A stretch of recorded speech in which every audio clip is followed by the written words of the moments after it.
শিক্ষকরা আজও পর্যন্ত বেতন থেকে বঞ্চিত। এর মধ্যে 1519টা মাদ্রাসা এমপিভুক্ত হয়েছে, তাদের 2500 এবং 2000 টাকা অনুদান পাইতো। গত মার্চ মাস থেকে প্রধান শিক্ষক 3500, সাধারণ শিক্ষককে 3000 টাকা অনুদান দেওয়া হইতো। আমরা এই দাবিগুলো বিভিন্ন সময় বিভিন্ন সরকারের কাছে উপস্থাপন করেছি, কিন্তু কোনো সরকার আমাদের দাবিগুলো বাস্তবায়ন করে নাই। অবশেষে যেহেতু ডক্টর মোহাম্মদ ইউনূস আমাদের প্রধান উপদেষ্টা, উনি বলছে বাংলাদেশে কোনো বৈষম্য থাকবে না, প্রত্যেকটা মানুষ তার অধিকার সে ঠিক পেয়ে যাবে। আমরা এজন্য আমাদের স্বতন্ত্র ইফতেদায়ী মাদ্রাসা আমাদের অধিকার চাওয়ার জন্য আজকে 8 দিন এখানে কর্মসূচি আমরা পালন করতেছি। এই 8 দিনের ভিতরে সচিবালয় থেকে অথবা প্রধান উপদেষ্টার পক্ষ থেকে আমাদের কাছে কোনো লোক আজও পর্যন্ত এখানে আসে নাই। তো না আসার কারণে আমরা স্মারকলিপি দিয়ে যমুনায় প্রধান উপদেষ্টার কাছে আমাদের মনের দাবি দেওয়া এবং শিক্ষকদের পক্ষ থেকে আমাদের দাবিগুলো নিয়ে আমরা রওনা হয়েছিলাম যে আমরা প্রধান উপদেষ্টার কাছে স্মারকলিপি দিয়ে আমাদের আবেগগুলা বা আমাদের যতগুলো দাবি আছে 6টা কর্মসূচি, এগুলো আমরা কি করবো ওনার কাছে আমরা বলবো। এই উদ্দেশ্যে আমরা রওনা হয়েছি যেন আমাদের মাদ্রাসা আমরা বাদ পানির জন্য খাইতে পারি না। যেহেতু 3000 টাকা একটা বেতন দিয়ে শিক্ষকদের কি হয় আমাদের জন্য 1519টা আমি বলে গেছি কথাটা 1519টা পায় শুধু 3000 টাকা, আর বাকি 8000-এর উপরে প্রতিষ্ঠান 1 টাকা অনুদান পাচ্ছে না। এবং আমাদের এই মাদ্রাসাগুলার আপনার রেজিস্ট্রেশন বন্ধ, পাঠদান স্বীকৃতি বন্ধ।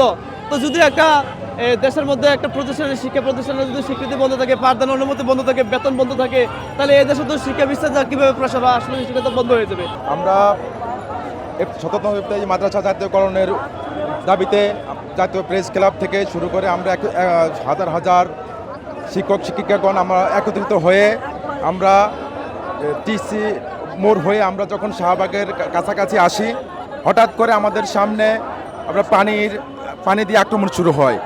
পানিতে আক্রমণ শুরু হয়। এখানে কিছু শিক্ষক যখন এটা আক্রমণ প্রতিহত করে এবং পুলিশের লাল চক্ষু প্রতিহত করে যখন সামনের দিকে অগ্রসর হচ্ছিল, হঠাৎ করে ওনারা আবার ককটেল ছোড়া শুরু করছে। পরপর আমার সামনেই 2টা ককটেল মেরেছে। একটুর জন্য আমি ককটেলের সামনে পড়েন, আমি লাফ দিয়ে পাশে সরে গিয়েছি। 2টা ককটেল পড়ার সাথে আমাদের কয়েকজন লোক হঠাৎ করে বেহুশ হয়ে এবং তারা মরণাপন্ন অবস্থা হসপিটালে আছে। দীর্ঘ 9 দিন থেকে সুস্থ আন্দোলন চলার পরে পূর্ব ঘোষিত আজকের এই স্মারকলিপি প্রদান ও প্রধান উপদেষ্টার কার্যালয়ে গিয়ে এই বিষয় নিয়ে সুরাহা করার কথা। আমাদের পূর্ব ঘোষিত নির্ধারিত কর্মসূচি এবং টাইম নেয়া যে 15 জন প্রতিনিধি তাদের ওটিপি পর্যন্ত এসে আসার পরেও আমাদের উপরে এই লাঠিচার্জ, এটা সুষ্ঠু জবাবদিহিতা চাই।